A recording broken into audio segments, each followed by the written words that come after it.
दोस्तों, श्री कृष्ण जी कहते हैं मानव जीवन का एक अद्वितीय हल है जिसमें उच्च स्तरों की अनेकता होती है।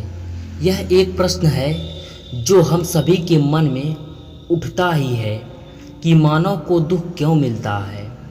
क्या यह उसके कर्मों की वजह से मिलता है या ईश्वर की इच्छा से, या फिर इसका कोई अन्य कारण है।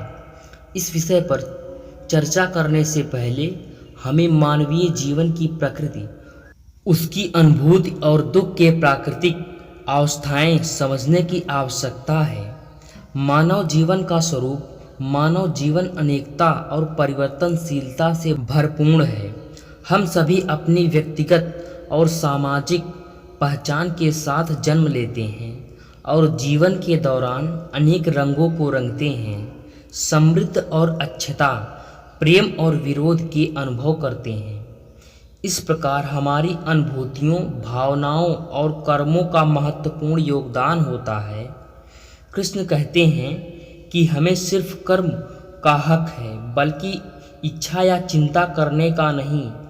हमें फल पर अटकने की आवश्यकता नहीं है, क्योंकि कर्म फल ईश्वर के हाथ में होता है। हमें कर्म करते रहना चाहिए, उसकी प्राप्ति के लिए प्रयास करना चाहिए। दुख और पीड़ा मानव जीवन का अविच्छिन्न अंग है। हम सभी इस मानवीय अनुभव का हिस्सा होते हैं और जीवन के समय इसका सामना करते हैं। हालांकि हमारे पास दुख को दूर करने का उपाय और साधन भी है जो हमें इस व्यापक अनुभव से बचाने में हमारी मदद कर सकते हैं। इस लेख में हम दुख को खत्म करने के कुछ सरल और प्रभावी तरीके पर विचार करेंगे। सत्यापन और एकांतता की प्रकृति। दुख को खत्म करने का पहला कदम है हमें अपने मन को स्थिर करना चाहिए।